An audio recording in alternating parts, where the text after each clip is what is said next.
society has no possibility to. In really, what happened in 1915. Also, for Armenian community, it was very hard in Turkey.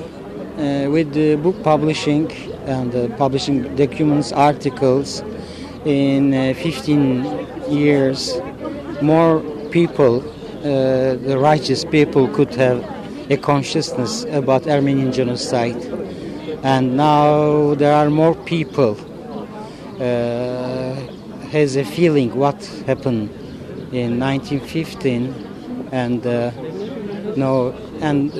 after 2005, Human Rights Association began the commemorations open to the public opinion, and also we are learning by books, and also the great Armenian writer Teodigi book, Hushartsan, about the biographies of the Armenian writers and intellectuals who were arrested in April 24th. So we found the prison where they were put after the night they were arrested.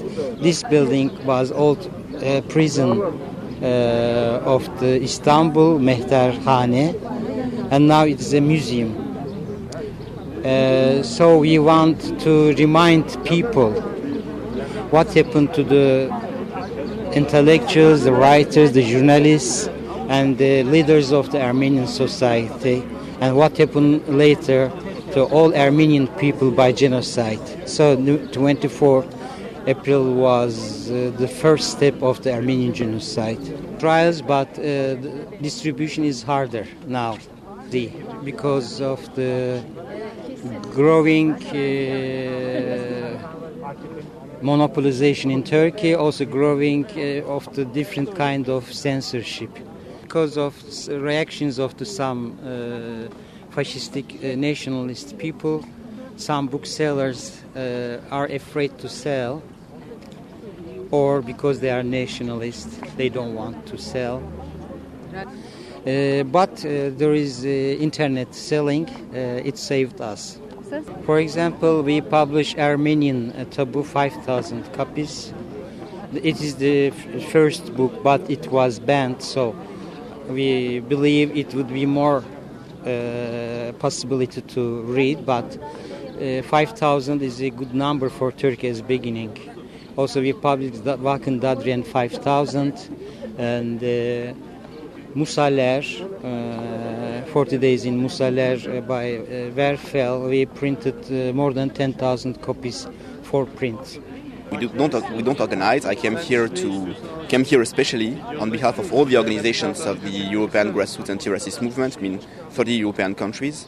And we came here to support the ones who lead the fight here, to have the truth about the Armenian genocide recognized here, and the ones who make an act of justice for the survivors and the children and grandchildren of survivors. So it was useful to come from abroad and to just tell our support to the people in Turkey who lead this fight, which is very hard fight. And you can see with the number of people here, we can see that it's not very popular. We know that there are violence against them, there are threats against them. That's very, very difficult and dangerous. And I think that it is really courageous, and that there is no other way for Turkey to face its past than to face it with lucidity, with courage, and to have to say what the killers did, who were the victims, how many were there, what occurred to them. I think there is no other way for a nation to really face its past if they want to really go on, if they want also to integrate Europe, but if they want that society is less violent.